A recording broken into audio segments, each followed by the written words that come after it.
എന്താ അർജുൻ, എല്ലാ വലിയ ബിസിനസ്സുകാരും കൃത്യസമയത്തെത്തി. പക്ഷെ വെറുതെ വീട്ടിലിരുന്ന് ഭക്ഷണം കഴിക്കുന്ന നീ ഇത്രയും വൈകിയാണല്ലോ വന്നത്. നീ 1 രൂപ പോലും സമ്പാദിക്കാൻ കഴിവില്ലാത്തവനാണെന്ന കാര്യം മനസ്സിലാക്കാം. പക്ഷേ മുതിർന്നവരെ ബഹുമാനിക്കാൻ പോലും നിനക്ക് അറിയില്ല എന്ന് പറഞ്ഞ എന്താ പ്രയാഗ? നിന്റെ പിച്ചക്കാരൻ ഭർത്താവ് ഇന്നെങ്കിലും നല്ല വസ്ത്രം ധരിച്ചു വരുവോ? അതോ കാലി വയറോടെ ഭക്ഷണം കഴിക്കാൻ വേണ്ടി മാത്രം വലിഞ്ഞു കയറി വരുന്ന ഒരു ദരിദ്രവാസിയെ പോലെയാണോ വരിക? ആ ചടങ്ങ് തുടങ്ങാൻ എല്ലാവരും കാത്തിരിക്കുമ്പോഴായിരുന്നു ഗൗതം എല്ലാവരുടെയും മുന്നിൽ വെച്ച് പ്രയാഗയെ അപമാനിച്ചത്. അത് കേട്ടതും അവൾക്ക് ദേഷ്യം. സൂക്ഷിച്ച് സംസാരിക്കണം ഗൗതം. എന്റെ ഭർത്താവ് പഴയ വസ്ത്രം ധരിച്ചാണ് വരുന്നതെങ്കിലും അതവന്റെ സ്വന്തം കഠിനാധ്വാനം കൊണ്ടുണ്ടാക്കിയത്, അല്ലാതെ ബിസിനസ് ഹെഡായ വല്യച്ഛനെ കുപ്പിയിലാക്കിയോ സ്വന്തം കുടുംബത്തിന്റെ സ്വത്ത് മോഷ്ടിച്ചിട്ടോ അല്ല. പ്രയാഗയുടെ വാക്കുകൾ കേട്ടതും ഗൗതമിന് ദേഷ്യം വന്നു. അയാൾ അവൾക്ക് ഉത്തരം നൽകാൻ തുടങ്ങുമ്പോഴേക്കും കുടുംബനാഥനും ശ്രാവണ ഗ്രൂപ്പിന്റെ MD-യുമായ മൈത്രേയൻ തന്റെ പ്രിയപ്പെട്ട പെങ്ങൾ രേണുകയുമായി അവിടെ എത്തി. കഴിഞ്ഞ നിരവധി പതിറ്റാണ്ടുകളായി മൈത്രേയൻ അവിടുത്തെ ഏറ്റവും ശക്തനായ ബിസിനസ്സുകാരനാണ്. സ്വന്തമായി ഏറ്റവും വലിയ ബിസിനസ് സാമ്രാജ്യം കെട്ടിപ്പടുക്കുകയും ഭരിക്കുകയും ചെയ്യുന്നവർ. തന്റെ ബിസിനസ് സാമ്രാജ്യം പരിപാലിക്കാൻ വേണ്ടി മാത്രം തന്റെ കുടുംബ അവകാശികളെ വിജയകരമായ ബിസിനസ്സുകാരാക്കാൻ അദ്ദേഹം വളർത്തിയെടുത്തിട്ടുണ്ടെങ്കിലും മൈത്രേയന് ശേഷം ആ ബിസിനസ് സാമ്രാജ്യം ഭരിക്കുക എന്നതായിരുന്നു ഗൗതമന്റെ ഉദ്ദേശം. അതുകൊണ്ടാണ് അവൻ മൈത്രേയനെ സോപ്പിട്ട് നിൽക്കുന്നത്. ആ കുടുംബത്തിൽ തന്നെ അതേ ഉദ്ദേശത്തോടെ കാത്തിരുന്ന മറ്റു ചിലരും ഉണ്ടായിരുന്നു. എന്നാൽ പ്രയാഗ അവരിൽ നിന്ന് വ്യത്യസ്തയായിരുന്നു. മറ്റെല്ലാവരും വലിയവരും ശക്തരുമായ ആളുകളെ വിവാഹം കഴിച്ചപ്പോൾ പ്രയാഗ മാത്രമാണ് യഥാർത്ഥ സ്നേഹം തേടിപ്പോയത്. അതുകൊണ്ടാണ് അവളുടെ മുത്തച്ഛൻ പാലക്കൽ നീലകണ്ഠൻ അവൾക്കായി കണ്ടുപിടിച്ച അർജുനെ എതിർപ്പൊന്നും കൂടാതെ ഭർത്താവായി സ്വീകരിച്ച് ബഹുമാനിച്ചത്. എന്നാൽ ഇക്കാരണത്താൽ അവൾക്ക് അവളുടെ കുടുംബത്തിൽ നിന്ന് ഒരുപാട് അപമാനങ്ങൾ നേരിടേണ്ടി വന്നിരുന്നു. പ്രയാഗ ഒരു കമ്പനിയിൽ നല്ല ജോലിയിൽ ചേർന്നിരുന്നു. അവൾ ധാരാളം സമ്പാദിച്ചു. പക്ഷേ അർജുന് ബിസിനസ് ചെയ്യാൻ പുറത്തുപോയി പലതവണ തോറ്റു മടങ്ങേണ്ടി വന്നു. അതുകൊണ്ട് തന്നെ അവൻ വളരെ ദുഃഖിതനായിരുന്നു. മാത്രമല്ല ഇത് പ്രയാഗയും അവനും തമ്മിൽ ഒരു ചെറിയ വിടവ് സൃഷ്ടിക്കാൻ കാരണമാവുകയും ചെയ്തു. അതേസമയം തന്നെ ഈ ഒരു അവസരം ഉപയോഗിച്ച് അവരെ വേർപെടുത്താൻ അവരുടെ കുടുംബാംഗങ്ങൾ കാത്തിരിക്കുകയായിരുന്നു. പക്ഷെ പ്രയാഗ അർജുനെ അങ്ങനെ ഒന്നിനു വേണ്ടിയും വിട്ടുകൊടുക്കാൻ തയ്യാറായിരുന്നില്ല. ആ ദിവസം പ്രയാഗയുടെ അമ്മ രേണുകയുടെ ജന്മദിനമായിരുന്നു. എല്ലാ വർഷവും കുടുംബം മുഴുവൻ ഒത്തുചേർന്ന് രേണുകയുടെ ജന്മദിനം ഗംഭീരമായി ആഘോഷിക്കുമായിരുന്നു. എല്ലാവരും അവരുടെ സ്റ്റാറ്റസ് പ്രദർശിപ്പിക്കാൻ വേണ്ടി വിലയേറിയ ആഭരണങ്ങളും ധരിച്ച് അവിടെ എത്തുമായിരുന്നു. എന്റെ ജന്മദിന പാർട്ടിക്ക് നിങ്ങൾ എല്ലാവരും എല്ലാ വർഷവും ഒത്തുകൂടുന്നത് എനിക്ക് വളരെയധികം സന്തോഷമുള്ള കാര്യമാണ്. എന്നാൽ ഇന്ന് എന്റെ ജന്മദിനം മാത്രമല്ല, അതിനു പുറമെ മറ്റൊരു പ്രധാന കാര്യം നിങ്ങളെ എല്ലാവരെയും കാത്തിരിക്കുന്നുണ്ട്. അതിനു മുമ്പ് എല്ലാവരും ഭക്ഷണം കഴിച്ച് ഈ പാർട്ടി എൻജോയ് ചെയ്യണം എന്നാണ് എനിക്ക് പറയാനുള്ളത്. അതെ, എല്ലാവരും ഇവിടെ ഉണ്ടോ? നമുക്ക് പാർട്ടി തുടങ്ങിയാലോ? രേണുക അത് പറഞ്ഞു കഴിഞ്ഞതും ഏറ്റവും അവസാനത്തെ ആളായി അർജുൻ ആ പാർട്ടിയിലേക്ക് വന്നു ചേർന്നു. അവന്റെ കോലം കണ്ട് രേണുകയും പ്രയാഗയും കുടുംബവും നാണിച്ചു. അമ്മ, അത് എന്താ സംഭവിച്ചതെന്ന് വെച്ചാ? അർജുൻ എന്തെങ്കിലും പറയുന്നതിന് മുമ്പ് തന്നെ രേണുക ഇടപെട്ടു. നിന്റെ കാരണങ്ങളൊന്നും ഇവിടെ ആർക്കും അറിയേണ്ട ആവശ്യമില്ല. പാർട്ടി ആരംഭിക്കും. അർജുൻ മുഖം കുനിച്ചുകൊണ്ട് ആ വേദിയിൽ നിന്നിറങ്ങി. പ്രയാഗയുടെ കുടുംബാംഗങ്ങളെല്ലാം അത് കണ്ട് പരസ്പരം ചിരിക്കാൻ തുടങ്ങി. അർജുൻ പ്രയാഗയുടെ അടുത്ത് ചെന്ന് എന്തുകൊണ്ടാണ് വൈകി വന്നതെന്ന് അവളോട് പറയാൻ ശ്രമിച്ചു. പ്രയാഗ, ഞാൻ അല്പം വൈകിപ്പോയി. അത് ഇല്ല അർജുൻ, വെറുതെ ഓരോ കാരണങ്ങൾ ഉണ്ടാക്കി പറയണ്ട. ഞാൻ എത്ര നേരത്തെ വീട്ടിൽ നിന്ന് ഇറങ്ങിയതാ. ഞാൻ വിളിച്ചതല്ലേ. അപ്പൊ അർജുൻ പറഞ്ഞു പ്രധാനപ്പെട്ട എന്തോ ജോലി ഉണ്ടെന്ന്. എന്നിട്ടോ എല്ലാവരുടെയും മുന്നിൽ വെച്ച് എന്നെ നാണം കെടുത്തിയില്ലേ. പോട്ടെ, എന്റെ കുടുംബത്തിന്റെ സ്റ്റാറ്റസ് നിനക്ക് അറിയുന്നതല്ലേ. ഒരു നല്ല ഡ്രസ്സ് ധരിച്ച് നിനക്ക് ഇങ്ങോട്ട് വന്നൂടായിരുന്നു? ചോദിച്ചിരുന്നെങ്കിൽ അതിനുള്ള പണം ഞാൻ നിനക്ക് തരുമായിരുന്നല്ലോ. എന്താ പ്രയാഗ, നീയും മറ്റുള്ളവരെ പോലെ എന്നോട് പെരുമാറാൻ തുടങ്ങിയോ? നിനക്ക് എന്നെ നന്നായിട്ട് അറിയാവുന്നതല്ലേ. എനിക്കും ആത്മാഭിമാനമുണ്ട് പ്രയാഗ. ഞാൻ നിന്നോട് മുൻപേ പറഞ്ഞിട്ടുള്ളതല്ലേ, എന്റെ പ്രൊജക്ട് വിജയിച്ച എന്റെ സ്വന്തം പണം കൊണ്ട് ഞാൻ എല്ലാം വാങ്ങും. അതുവരെ എന്റെ കൈവശമുള്ള 4 വസ്ത്രങ്ങളും മതി എനിക്ക്. അർജുന്റെ വാക്കുകൾ കേട്ട് പ്രയാഗയ്ക്ക് ഒന്നും സംസാരിക്കാൻ കഴിഞ്ഞില്ല. അവളുടെ കണ്ണുകൾ നിറഞ്ഞൊഴുകി. അവൾ തല താഴ്ത്തി പതുക്കെ അവിടെ നിന്ന് മാറി. അർജുന് അതെല്ലാം മനസ്സിലായിരുന്നു. പക്ഷെ അവനും അവളോട് സംസാരിക്കാൻ തോന്നിയില്ല. പക്ഷെ അർജുൻ പ്രയാഗയിൽ നിന്ന് ഒരു പ്രധാന കാര്യം മറച്ചു വെച്ചിരുന്നു. ചില ഒഴിവാക്കാനാവാത്ത കാരണങ്ങളാൽ അവൻ തന്റെ രഹസ്യങ്ങൾ പ്രയാഗയിൽ നിന്ന് മറച്ചു വെച്ചിരുന്നു. ക്ഷമിക്കണം പ്രയാഗ, ഞാൻ നിന്നെ ഒരുപാട് വേദനിപ്പിച്ചിട്ടുണ്ടെന്ന് എനിക്കറിയാം. പക്ഷേ ഇതെല്ലാം ഉടൻ അവസാനിക്കും. നിന്റെ മുഴുവൻ കുടുംബത്തെയും ഞാൻ എൻ്റെ കാൽക്കൽ വീഴ്ത്തും. അർജുൻ തന്റെ മനസ്സിലാണ് ആ സത്യം ചെയ്തത്. രേണുകയുടെ പിറന്നാൾ ആഘോഷം ഗംഭീരമായി നടക്കുമ്പോൾ മറ്റൊരിടത്ത് കൊച്ചിയിലെ മറ്റൊരു വലിയ ബിസിനസ്സുകാരനും മംഗലത്ത് ഗ്രൂപ്പിന്റെ ഉടമയുമായ കാർത്തികേയൻ കോപം കൊണ്ട് ജ്വലിക്കുകയായിരുന്നു. എന്താണ് ഇവിടെ സംഭവിക്കുന്നത്? നിങ്ങൾക്ക് അവനെ പിടികൂടാൻ കഴിഞ്ഞോ? നിങ്ങളുടെ മുന്നിൽ എത്ര സമയമുണ്ടായിരുന്നു? എത്രയും പെട്ടെന്ന് അവനെ കണ്ടെത്തിയേ പറ്റൂ. നിങ്ങൾ എന്ത് തേങ്ങ ഇവിടെ ചെയ്തു കൂട്ടുന്നേ? സർ, അത് ഞങ്ങൾ എല്ലാവരും കഷ്ടപ്പെട്ട് അവനെ തിരയുകയാണ്. പക്ഷെ അവൻ എവിടെയാണെന്ന് പോലും ഞങ്ങൾക്ക് കണ്ടെത്താൻ കഴിയുന്നില്ല. ഒരു ചെറിയ സൂചന ലഭിച്ചാൽ പോലും ഞങ്ങൾ സാറിനെ അറിയിക്കുന്നതാണ്. കാർത്തികേയന് തന്റെ സ്റ്റാഫുകൾ പറയുന്നത് കേൾക്കാൻ ക്ഷമയുണ്ടായിരുന്നില്ല. അദ്ദേഹത്തിന്റെ ദേഷ്യം അതിന്റെ ഉച്ചസ്ഥായിയിലെത്തി. എന്ത്? നിങ്ങൾ ഇപ്പോഴും സൂചനകളും കാത്തു നിൽക്കുകയാണോ? ഞാൻ ഇനി പറയാൻ പോകുന്ന എല്ലാവരും ശ്രദ്ധിച്ചു കേട്ടോ. അവനെ എത്രയും വേഗം കണ്ടെത്തുന്നതാ നിങ്ങൾക്ക് എല്ലാവർക്കും നല്ലത്. അല്ലെങ്കിൽ ഈ നിലത്ത് കിടന്ന് ഉരുളാൻ പോകുന്നത് നിങ്ങളുടെ എല്ലാവരുടെയും തലയായിരിക്കും. കാർത്തികേയൻ തന്റെ എല്ലാ ജീവനക്കാർക്കും മുന്നറിയിപ്പ് നൽകിയപ്പോൾ അവരുടെ മുഖത്ത് മരണഭയം പ്രത്യക്ഷപ്പെട്ടു തുടങ്ങി. കേരളത്തിലെ മുൻനിര കോടീശ്വരന്മാരിൽ ഒരാളാണ് മംഗലത്ത് കാർത്തികേയൻ. രാഷ്ട്രീയത്തിലും അദ്ദേഹം ഒരു വലിയ ശക്തിയാണ്. മൈത്രേയനേക്കാൾ 50 മടങ്ങ് കൂടുതൽ പണവും ജനശക്തിയും അദ്ദേഹത്തിനുണ്ട്. തനിക്ക് വേണ്ടത് എപ്പോൾ വേണമെങ്കിലും എങ്ങനെ വേണമെങ്കിലും എവിടെ വേണമെങ്കിലും നേടാൻ കഴിയുന്ന വ്യക്തിയാണ് അദ്ദേഹം. എന്നാൽ ഇത്രയും ശക്തനായ ഒരാൾ ഇപ്പോൾ ആരെയാണ് അന്വേഷിക്കുന്നത്? അദ്ദേഹത്തിന്റെ ഇപ്പോഴത്തെ അവസ്ഥയ്ക്ക് കാരണം എന്താണ്? അവരുടെ ജീവനക്കാർക്കിടയിൽ നിരവധി ചോദ്യങ്ങളുണ്ടായിരുന്നു. അതേസമയം പാർട്ടിയിൽ പ്രയാഗ ആരോടും മിണ്ടാതെ ഒരു മേശയിൽ ഒറ്റയ്ക്ക് മാറിയിരിക്കുകയായിരുന്നു. തന്റെ ഭാര്യ തന്നിൽ നിന്ന് വളരെ അകലെ നിൽക്കുന്നത് കണ്ടപ്പോൾ സാഹചര്യം കൂടുതൽ വഷളാക്കുന്നത് നല്ലതല്ലെന്ന് അർജുന് തോന്നി.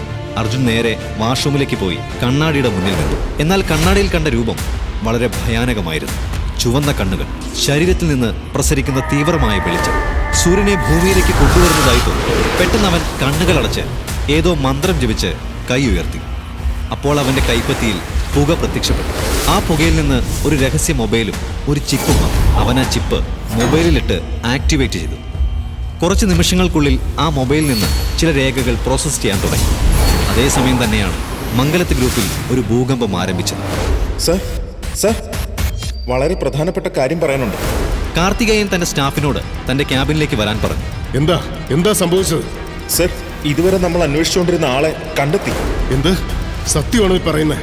അവനിപ്പോ എവിടെയാ? ഉടനെ തന്നെ അവനെ ഇവിടേക്ക് കൊണ്ടുപോവാ, വേഗം. സർ, അവനിപ്പോ എവിടെയാ ഉള്ളതെന്ന കാര്യം ഞങ്ങൾക്കറിയില്ല. പക്ഷേ അവന്റെ എല്ലാ അക്കൗണ്ടുകളും വീണ്ടും ആക്ടിവേറ്റ് ആയിട്ടുണ്ട്. ഞങ്ങൾ അവന്റെ പിന്നാലെ തന്നെ ഉണ്ട്. ഉടനെ തന്നെ ഞങ്ങൾ അവനെ കണ്ടെത്തും. ഞങ്ങൾ ഉടനെ തന്നെ അവനെ കണ്ടെത്തിയിരിക്കും സർ. സ്റ്റാഫ് അത് പറഞ്ഞു തീർന്നതും കാർത്തികേയൻ ഇരിക്കപ്പുറതി ഉണ്ടായിരുന്നില്ല. വേഗം ആവട്ടെ. എത്രയും വേഗം അവനെ കണ്ടെത്തുന്നു ആ നിമിഷം അവനെ പിടികൂടി എന്റെ കൺമുമ്പിൽ കൊണ്ടുവരണം.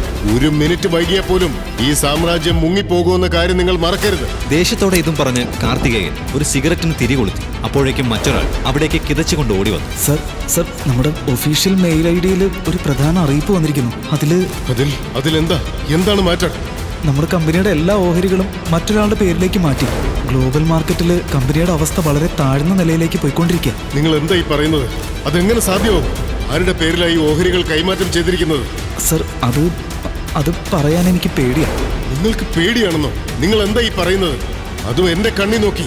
ഇതും പറഞ്ഞുകൊണ്ട് കാർത്തികേയൻ ദേഷ്യത്തോടെ സ്റ്റാഫിന്റെ കോളറിൽ പിടിച്ചു. അപ്പോൾ അയാളുടെ കണ്ണുകളിൽ വിശ്വനാഥന് മരണഭയം കാണാമായിരുന്നു. അയാൾക്ക് ഏകദേശം കാര്യങ്ങൾ പിടികിട്ടി. നിങ്ങളുടെ കണ്ണുകളിൽ എന്തിനാണ് ഇത്ര ഭയം? അപ്പോ അത് അർജുനാണോ? കാർത്തികേയൻ അത് ചോദിച്ചതും ആ സ്റ്റാഫ് അതെ എന്ന് പറഞ്ഞ് തലകുലുക്കി. അത് കേട്ടതും കാർത്തികേയൻ നിന്ന് വിറച്ചു. അപ്പോൾ അവിടെയുള്ള മറ്റൊരു സ്റ്റാഫ് പേടിയോടെ സംസാരിച്ചു തുടങ്ങി. സർ, അദ്ദേഹം ഇപ്പൊ എവിടെ ഉള്ളതെന്ന് കണ്ടെത്തിയിട്ടുണ്ട്. സ്റ്റാഫ് കാണിച്ച ആ അഡ്രസ്സ് കണ്ടതും കാർത്തികേയൻ വീണ്ടും ഞെട്ടി. ഇപ്പോഴും എന്തിനാണ് എല്ലാവരും കാത്തിരിക്കുന്നത്? വാ പോവാം. ഇനി നമുക്ക് അവനെ നമ്മുടെ സ്ഥലത്തേക്ക് കൊണ്ടുവരാൻ കഴിയില്ല. നമ്മൾ തന്നെ അവന്റെ സ്ഥലത്തേക്ക് പോയേ പറ്റൂ. അയാൾ അത് പറഞ്ഞ അടുത്ത നിമിഷങ്ങൾക്കുള്ളിൽ കാർത്തികേയന്റെ ബിസിനസ് സമുച്ചയത്തിൽ നിന്നും ഡസൻ കണക്കിന് കാറുകൾ വേഗത്തിൽ പുറപ്പെട്ടു. എന്നാൽ ഇതിനെല്ലാം കാരണക്കാരനായ അർജുൻ ഒന്നും അറിയാത്ത ഒരു നിഷ്കളങ്കനാണെന്ന് നടിച്ച് ആ പിറന്നാൾ പാർട്ടിയിൽ നിന്നും കൂളായി വൈൻ കുടിക്കുകയായിരുന്നു. അതുകൊണ്ട് ഗൗതം വീണ്ടും അർജുനെ പരിഹസിക്കാൻ തുടങ്ങി. എന്താ അർജുൻ, ചില ചെപ്പടി വിദ്യകളൊക്കെ കാണിച്ച് നല്ലൊരു കുടുംബത്തിലെ പെണ്ണിനെ തന്നെ നീ ഒപ്പിച്ചെടുത്തു. അവളെ ഓസിക്കൊണ്ട് നിനക്ക് സ്റ്റാർ ഹോട്ടലിൽ കിട്ടുന്ന മദ്യം കുടിക്കാനുള്ള യോഗവും നീ ഉണ്ടാക്കി. നിനക്ക് നാണം ഉണ്ടോടാ? ഇപ്പൊ നീ കുടിച്ചു തീർത്ത ഈ മദ്യത്തിന്റെ എല്ലാം കാശ് തിരികെ തരാൻ പറഞ്ഞ നീ എന്തോ ചെയ്യും? അവൻ വേറെ എന്ത് ചെയ്യും? ഇവൻ എന്തായാലും പിച്ചെടുക്കാൻ മടിയാണെന്ന് തോന്നുന്നു. മിക്കവാറും ഹോട്ടൽ മാനേജറിന്റെ കൈയും കാലും ഒക്കെ പിടിച്ച് പാത്രങ്ങൾ കഴുകിയൊക്കെ തടി തപ്പും. ഇനി അതും ഇല്ലെങ്കിൽ ഒരു നാണവും ഇല്ലാതെ ഇവന്റെ ഭാര്യ പ്രയാഗയോട് ഇവൻ കൈ നീട്ടി ഇറക്കും. പ്രയാഗയുടെ മറ്റൊരു കസിനും പ്രയാഗയുടെ വിരോധികളിൽ ഒരാളുമായ കാവ്യായിരുന്നു അത്. അവൾ കളിയാക്കിക്കൊണ്ട് അർജുനെ നോക്കി ചിരിച്ചു. ഗൗതമും അവിടെയുള്ള മറ്റുള്ളവരും അത് കണ്ട് അർജുനെ നോക്കി കളിയാക്കി ചിരിക്കാൻ തുടങ്ങി. എന്നാൽ ഇതെല്ലാം കണ്ടിട്ടും കേട്ടിട്ടും അർജുന് ദേഷ്യം വന്നിരുന്നില്ല. അതേസമയം പിറന്നാൾ പാർട്ടിയുടെ തുടക്കത്തിൽ താൻ പറഞ്ഞ പ്രധാന കാര്യം എല്ലാവരോടും പറയാൻ രേണുക മുന്നോട്ട് വന്നു. ഞങ്ങളുടെ കുടുംബ പാരമ്പര്യത്തെക്കുറിച്ച് എല്ലാവർക്കും അറിയാവുന്നതാണ്. ഈ പാരമ്പര്യം എനിക്ക് ശേഷവും ഉണ്ടായിരിക്കണോ എന്നെനിക്ക് നിർബന്ധമുണ്ട്. അതിപ്പോ ഉള്ളതിനേക്കാൾ പല മടങ്ങ് വളരണം. എന്നാൽ അതിന് ഇപ്പോൾ ഞങ്ങൾ ചെയ്യുന്ന ബിസിനസ്സും ഇടപാടുകളും പര്യാപ്തമല്ല. അത് നേടാനായി ഞാൻ വർഷങ്ങളായി ശ്രമിച്ചു വരികയാണ്. അതിന്റെ ഭാഗമായി ഇപ്പോൾ ഞാൻ മംഗലത്ത് ഗ്രൂപ്പുമായി ഒരു പ്രോജക്റ്റിൽ ഒപ്പുവെച്ചിരിക്കുകയാണ്. അതുകൊണ്ട് തന്നെ ഞങ്ങളുടെ ഓഹരികളുടെ മൂല്യം വർദ്ധിക്കുമെന്ന് എനിക്ക് ഉറപ്പുണ്ട്. രേണുക ആ പറഞ്ഞത് കേട്ടപ്പോൾ എല്ലാവരും അത്ഭുതപ്പെട്ടു. കാരണം മംഗലത്ത് ഗ്രൂപ്പ് ഒരിക്കലും ഒരു ബിസിനസ് ഇടപാടിനും അത്ര എളുപ്പത്തിൽ സമ്മതിക്കുന്നവരായിരുന്നില്ല. അവരുടെ ബിസിനസ് വികസിച്ചു വരുന്നുവെന്ന് കേട്ടപ്പോൾ എല്ലാവരും വളരെ സന്തോഷിച്ചു. ഗൗതം പോലും മനസ്സിൽ ഒരുപാട് സ്വപ്നങ്ങൾ കണ്ടു കഴിഞ്ഞിരുന്നു. പക്ഷേ ആ പാർട്ടിയിൽ ഒരു മൂലയിലിരിക്കുന്ന അർജുൻ മാത്രം ഒരു ചെറു പുഞ്ചിരിയോടെ എല്ലാവരെയും നോക്കുകയായിരുന്നു. അപ്പോൾ എല്ലാവരെയും ഞെട്ടിച്ചുകൊണ്ട് ആ സ്റ്റാർ ഹോട്ടലിന് പുറത്ത് ഒരു വലിയ ബഹളത്തിന്റെ ശബ്ദങ്ങൾ ഉയർന്നു. മംഗലത്ത് കാർത്തികേയന്റെ കാറുകൾ അവിടെ എത്തി. അയാളും ജീവനക്കാരും വേഗത്തിൽ അകത്തേക്ക് നടന്ന് രേണുകയുടെ ജന്മദിന പാർട്ടി നടക്കുന്ന ഹാളിലേക്ക് എത്തി. അതുകണ്ട് രേണുകയും കുടുംബവും അത്ഭുതത്തോടെ നിന്നു. ഇത്രയും വലിയ ഒരാൾ എന്തിനാണ് ഇവിടെ വന്നതെന്ന് ആലോചിച്ച് എല്ലാവരും ഞെട്ടി. പക്ഷെ അപ്പോഴും എന്തോ അജ്ഞാതമായ കാരണത്താൽ കുടുംബനാഥൻ മൈത്രേയൻ അവിടെ ഒരു നിശബ്ദ കാഴ്ചക്കാരനായി മാത്രം നിന്നു. അപ്പോഴേക്കും രേണുക വേദിയിൽ നിന്നിറങ്ങി കാർത്തികേയന്റെ മുന്നിൽ വളരെ മാന്യമായി വന്നു നിന്നു. മംഗലത്ത് കാർത്തികേയൻ സർ, സാർ ഇവിടെ വരുമെന്ന് ഞാൻ ഒരിക്കലും കരുതിയിരുന്നില്ല. നമ്മുടെ കമ്പനികൾ തമ്മിലുള്ള ബിസിനസ് ഡീലുകൾ അല്പം മുമ്പ് ഞാൻ ഇവരെ അറിയിച്ചതേ ഉള്ളൂ. അതിനിടയിൽ സാർ ഇവിടെ വന്നു. ഈ ദിവസം ഞങ്ങൾ ഒരിക്കലും മറക്കില്ല. രേണുക അത് പറഞ്ഞുകൊണ്ടിരിക്കുമ്പോൾ തന്നെ കാർത്തികേയൻ തന്റെ കൈകൾ കൊണ്ട് രേണുകയുടെ സംസാരം നിർത്താനുള്ള ആംഗ്യം കാണിച്ചു. നിങ്ങൾക്കെന്താ വട്ടുണ്ടോ രേണുക? ഞാൻ നിങ്ങളെ കാണാനോ നിങ്ങളുടെ ചടങ്ങിൽ പങ്കെടുക്കാനോ അല്ല ഇവിടെ വന്നത്. ഞാൻ വന്നത് അർജുന് വേണ്ടിയാ. അർജുൻ, ഞാനൊരു വിഡ്ഢിയായി പോയി. കാർത്തികേയൻ ഗൗരവത്തോടെ അത് പറഞ്ഞപ്പോൾ അവിടെ ഉണ്ടായിരുന്ന എല്ലാവരും ഭയന്ന് വിറച്ചു. പ്രയാഗ അത്ഭുതത്തോടെ തന്റെ ഭർത്താവ് അർജുന്റെ മുഖത്തേക്ക് നോക്കി. ഗൗതമും ഞെട്ടി വിറച്ചുകൊണ്ട് അവിടെ നിൽക്കുന്നുണ്ടായിരുന്നു. എന്ത് കാർത്തികൻ സാർ എന്തായി പറയുന്നേ? അർജുൻ നിങ്ങളെ പോലെ ഇത്രയും വലിയ ഒരാളെ ഇവിടെ കൊണ്ടുവരാൻ സാധിക്കുന്ന അത്ര വലിയവനാണോ അവൻ? നിങ്ങൾ ഒരു വാക്ക് പറഞ്ഞിരുന്നെങ്കിൽ ഞാൻ തന്നെ അവനെ അങ്ങോട്ട് അയച്ചേനെ. എന്നാലും ഇവനെ പോലെയുള്ള ഒരാളെ തേടി സാർ ഇവിടെ എന്തിനാ സാർ? രേണുക അയാളോടത് ചോദിച്ചപ്പോൾ അയാൾ ദേഷ്യത്തോടെയാണ് രേണുകയെ തിരിഞ്ഞു നോക്കിയത്. അപ്പോഴേക്കും അർജുൻ നല്ല സ്റ്റൈലിൽ തന്റെ ടേബിളിൽ നിന്നും എഴുന്നേറ്റ് വന്ന് മംഗലത്ത് കാർത്തികേയന്റെ മുന്നിൽ വന്നു. നാളുകൾക്ക് ശേഷം അർജുൻ കാർത്തികേയന്റെ മുഖത്തോട് മുഖം നോക്കുകയായിരുന്നു. അത് കണ്ട് കാർത്തികേയന്റെ ശരീരം വിറയ്ക്കാൻ തുടങ്ങി. അയാൾ അർജുന്റെ മുന്നിൽ മുട്ടുകുത്തി അവന്റെ 2 കൈകളും പിടിച്ച് ചുംബിച്ചു. ഇത് കണ്ടതും രേണുകയും കുടുംബവും ഞെട്ടിത്തരിച്ചു നിന്നു. അപ്പോൾ യഥാർത്ഥത്തിൽ ആരാണ് ഈ അർജുൻ? വെറും 4 ജോഡി വസ്ത്രങ്ങൾ മാത്രം കൈമുതലായിട്ടുള്ള ഒരു ചെറുപ്പക്കാരന്റെ മുന്നിൽ കേരളത്തിലെ ഏറ്റവും വലിയ ബിസിനസ് ഗ്രൂപ്പിന്റെ ഉടമ എന്തിനാണ് മുട്ടുകുത്തിയത്? വർഷങ്ങളോളം തപസ് ചെയ്തതിന്റെ ഫലമായാണോ അർജുന്റെ ശരീരത്തിൽ ആ വിചിത്ര ശക്തി ഉണ്ടായത്? അതോ അതൊരുതരം മാന്ത്രിക ശക്തിയുടെ കളിയാണ്? അവന്റെ കയ്യിൽ നിന്ന് പുറത്തു വന്ന ആ രഹസ്യ ചിപ്പിന്റെ രഹസ്യം എന്താണ്? തന്നെ ഭർത്താവായി ബഹുമാനിക്കുകയും സ്നേഹിക്കുകയും ചെയ്ത ഭാര്യ പ്രയാഗയിൽ നിന്ന് തന്നെക്കുറിച്ചുള്ള സത്യം അർജുൻ മറച്ചുവെച്ചത് എന്തുകൊണ്ടായിരിക്കും? അർജുൻ യഥാർത്ഥത്തിൽ ആരാണെന്നുള്ള സത്യം പ്രയാഗയ്ക്ക് അറിയാത്തത് എന്തുകൊണ്ടായിരിക്കും? ഈ കഥ തുടർന്ന് കേൾക്കുന്നതിനായി ഇപ്പോൾ തന്നെ പോക്കറ്റ് FM ആപ്പ് ഇൻസ്റ്റാൾ ചെയ്യൂ. Link in description.